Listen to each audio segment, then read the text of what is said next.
शुभोदय बच्चों। हिंदी की कक्षा में एक बार फिर से आप सबका बहुत बहुत स्वागत है। आज हम पढ़ेंगे अध्याय नंबर 7 जिसका नाम है न्याय मंत्री। आइए इसे पढ़ते हैं। न्याय मंत्री। संध्या का समय था, चारों ओर अंधकार फैल चुका था। ऐसे में किसी ने घर का दरवाजा खटखटाया, यानी कि बच्चों शाम का समय था, चारों ओर अंधेरा फैला हुआ था। ऐसे में किसी ने घर का दरवाजा खटखटाया। कौन है? ब्राह्मण शिशुपाल ने पूछा। एक परदेसी, बाहर से आवाज आई। क्या मुझे रात काटने के लिए स्थान मिल जाएगा? उस परदेसी ने बच्चों ब्राह्मण से पूछा। शिशुपाल ने दरवाजा खोला। उनके सामने एक नवयुवक खड़ा था। उन्होंने मुस्कुराकर कहा, यह मेरा सौभाग्य है, अतिथि के चरणों से यह घर पवित्र हो जाएगा। आइए पधारिए। अतिथि को लेकर शिशुपाल अंदर घर में गए। शिशुपाल के पुत्र ने अतिथि का आदर सत्कार किया। यह देख परदेसी मुग्ध हो गया। भोजन आदि से निपटकर दोनों बातें करने लगे। बात उस समय की देश व्यवस्था पर हो रही थी। शिशुपाल ने कहा, आजकल बड़ा अन्याय हो रहा है। परदेसी इस बात से सहमत न था। वह बोल उठा, दोष निकालना आसान है, परंतु कुछ करके दिखाना कठिन। शिशुपाल बोले, अफसर मिले तो दिखा दूं कि न्याय किसे कहते हैं। तो आप अफसर चाहते हैं? हाँ, अफसर चाहता हूं। फिर कोई अन्याय नहीं होगा ऐसा बच्चों? शिशुपाल ने कहा, बिल्कुल नहीं। कोई अपराधी दंड से ना बचेगा? कदापि नहीं। परदेसी ने मुस्कुराकर कहा, यह बहुत कठिन काम है। मेरे लिए कुछ भी कठिन नहीं, मैं न्याय का डंका बजाकर दिखा दूंगा। ऐसा बच्चों शिशुपाल ने कहा। सुबह उठकर परदेसी ने शिशुपाल को धन्यवाद देकर उनसे विदा ली। कुछ दिनों बाद शिशुपाल के घर कुछ सिपाही आए और उन्हें दरबार में चलने के लिए निवेदन किया। शिशुपाल सहम गए। वे यह ना समझ सके कि सम्राट ने उन्हें क्यों बुलाया है। कहीं उस परदेसी ने सम्राट से झूठी सच्ची शिकायत तो नहीं कर दी। सोचते सोचते वे सिपाहियों के साथ चल पड़े। फिर देखिए बच्चों क्या होता है। दरबार में पहुंचकर शिशुपाल का कलेजा धड़कने लगा। तभी सम्राट अशोक मुस्कुराते हुए बोले, आपने मुझे पहचान लिया होगा। याद है, आपने कहा था कि यदि मुझे अवसर दिया जाए तो मैं न्याय का डंका बजा दूंगा। मैं आपको अवसर देना चाहता हूं, आप तैयार हैं?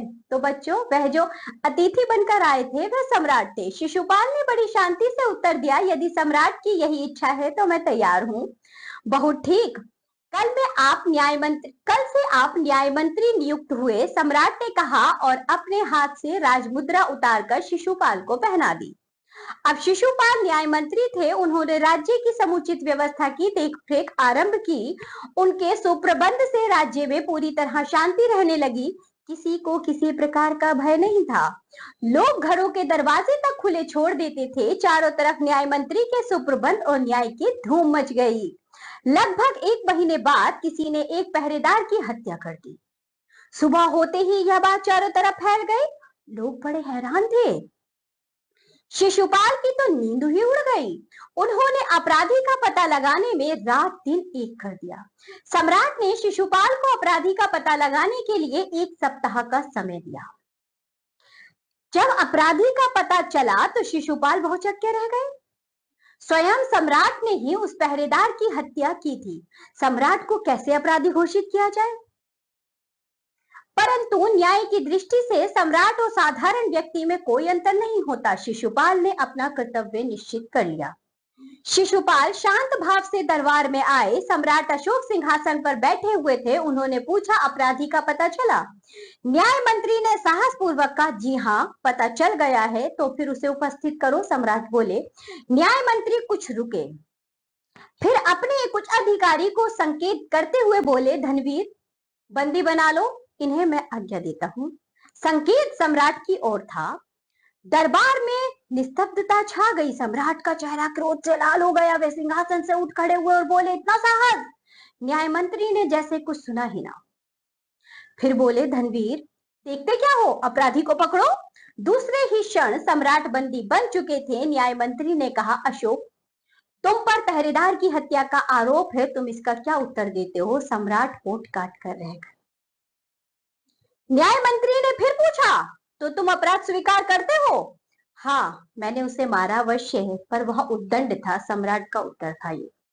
वह उद्दंड था या नहीं, तुमने एक राज कर्मचारी की हत्या की है, तुम अपराधी हो, तुम्हें मृत्युदंड दिया जाता है, न्याय मंत्री ने निर्णय दिया। सारी सभा में सन्नाटा छा गया। न्याय मंत्री का निर्णय सुन सम्राट ने सिर झुका लिया। तभी न्याय मंत्री का संकेत पाकर एक कर्मचारी सम्राट अशोक की मूर्ति लेकर उपस्थित हो गया।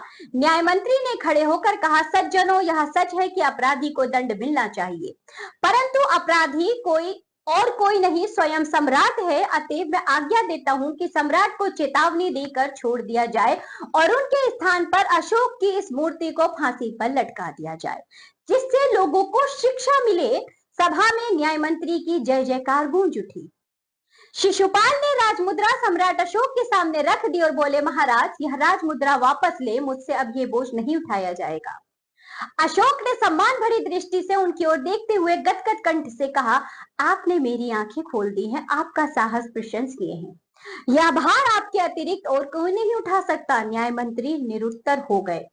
तो बच्चों, जो न्याय मंत्री होता है वह इस प्रकार होता है, वह कभी ये नहीं देखता कि अपराधी कौन है, अपराधी कोई प्रजा है या कोई गरीब है या फिर बच्चों सम्राट है। यदि उसने अपराध किया है, फिर वह चाहे कोई भी व्यक्ति हो, वह महाराज जी क्यों ना हो, उसको दंड मिलना ही चाहिए। इस पूरी कहानी से हमें यही समझ आता है बच्चों, जो न्याय प्रिय है, जो न्याय प्रिय मंत्री है, उसको न्याय हर कीमत पर करना ही चाहिए। यदि बच्चों आप भी बड़े होकर जज बनते हैं, न्याय करते हैं, अपने जीवन में भी बच्चों को न्याय करते हैं, छोटी मोटी बातों में आपको न्याय ही करना चाहिए बच्चों, कभी किसी एक तरफ फैसला नहीं, यानी कि आपको बच्चों पक्षपाती नहीं बनना चाहिए। तो चलिए, इसी के साथ ये पाठ होता है यहाँ समाप्त। अब हम मिलेंगे आपसे अगली कक्षा में, तब तक के लिए बाय बच्चों।